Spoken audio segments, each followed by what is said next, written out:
Hello everybody, it's Skull Queen. Welcome to day 6 of I Designed an Island Without Nintendo Online in 30 days.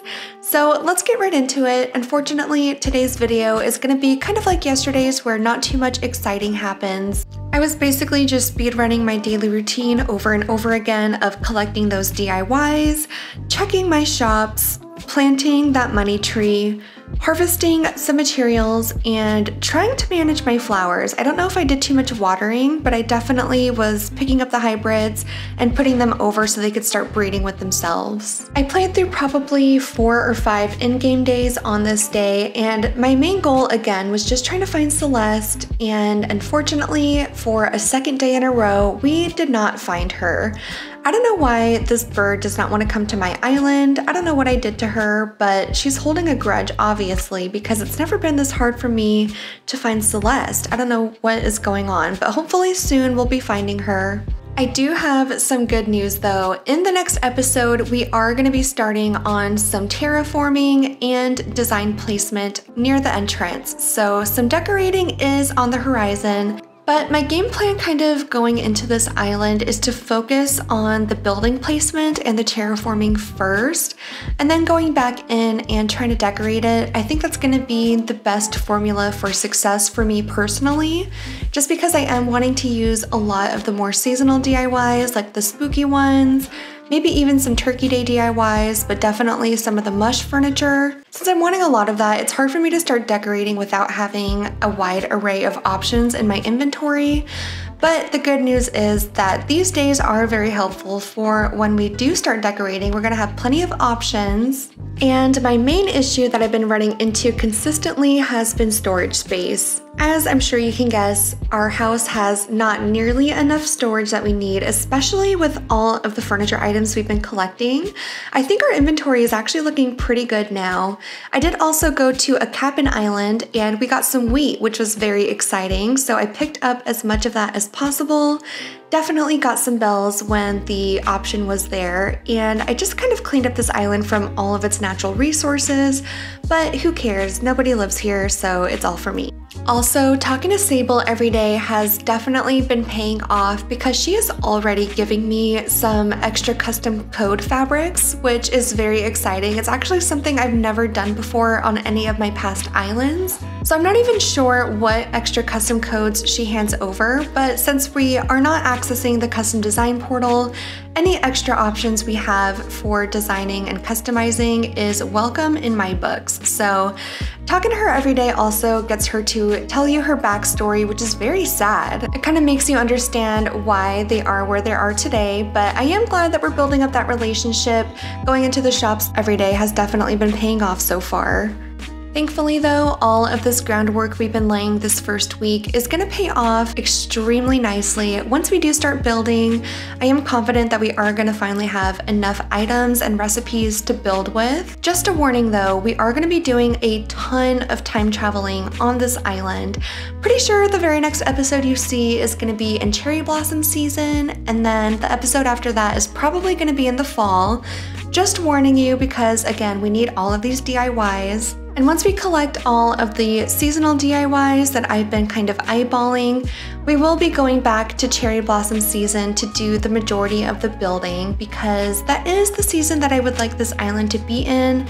I have never had a cherry blossom island before, so I'm very excited. I think they're so magical, so pretty.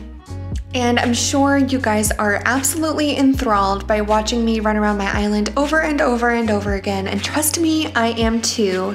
But the one saving grace of doing all of this time traveling is helping us out on our villager hunting front, because if there's one thing I hate in this game, it's trying to kick a villager out. I don't know what it is, I lose patience for it so quickly. I feel like every time I intentionally try to kick somebody out, the pop-up bubble always goes on somebody else, not the person I want to actually kick out. So that is a saving grace for me, is that this time traveling is definitely helping us out on the moving out front. Granted, we still are getting pop-up bubbles on people we do not want to move out, and when that happens, I just straight up ignore them. But we did have one today magically pop up on Keaton.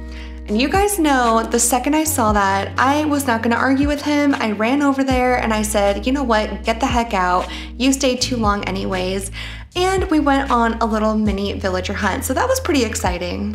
We also did have a campsite villager on this particular day, but surprise, surprise, it was an Uggo. I don't even remember their name. It was some kind of penguin with a hat on. But spoiler alert, we did end up taking home a penguin from a mystery island, and it was ticket number 1. The amount of ticket number 1 villagers that I have on this island is pretty amazing. But there was the penguin there. I don't even know their name. I didn't even go up and talk to him. Whatever. He left. And I just continued running around my island over and over again, searching for this bird named Celeste, to no avail, unfortunately. I don't know. I'm so disappointed. I probably spent 4 hours total searching for her before I finally found her.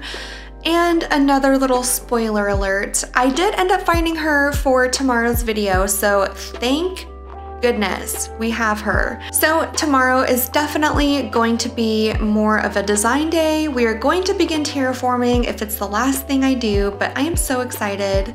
But after speedrunning my daily routine a couple more times and time traveling in order to get Keaton moved out, we finally began the villager hunt. And can you guys guess what penguin I ended up taking home? If you've been with me since the Astaroth days, you might be guessing Aurora, but it actually is not Aurora, even though she has a very special place in my heart. The penguin I did end up choosing, I actually have never had before, but I instantly felt nostalgic seeing her because I don't know if you guys are true OGs like I am, but do you guys remember Club Penguin? I was obsessed with Club Penguin. I was like a full-blown member. I had the fully upgraded 2-story igloo. My penguin was decked out, and my penguin's name was Sparkle. Sparkle 2468 to be exact. And did you guys see her? I saw Sprinkle, which is so close to Sparkle. It's off by like 1 letter. I thought she was adorable. I think she will fit in perfectly in a fairy core island. And I did want a little blue section, so she is gonna be perfect. She is gonna be absolutely perfect on Basic Witch.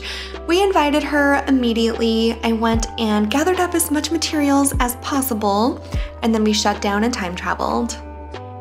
Here we are at the second to last in-game day that we played today. I just did more of the same, more of that daily routine, trying to collect some items that we have absolutely no storage for, collecting fossils to get the bells that we so desperately need, trying to rack up our DIYs and miles, and of course, I ran around like a maniac looking for this bird named Celeste. Could not find her, to my dejection and depression. So we just time traveled one more time and then played one last in-game day. And finally, here we are on the last day that we played. I actually had Red visiting today, which was a nice little change. So after we speed ran the daily routine yet again, we ran back to the back of the island and visited Red. He actually did have a statue today, so that was exciting. I picked that up from him. And then I was pretty much done playing. This was about 3 hours of just daily routine and trying to find Celeste. Of course, we never did, so I just decided to wrap it up there.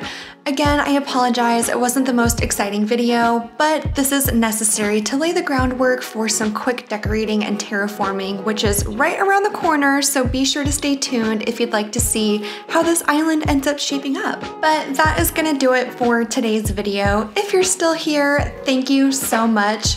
Please be sure to subscribe if you'd like to see day 7 of this challenge, and I will see you tomorrow. Bye!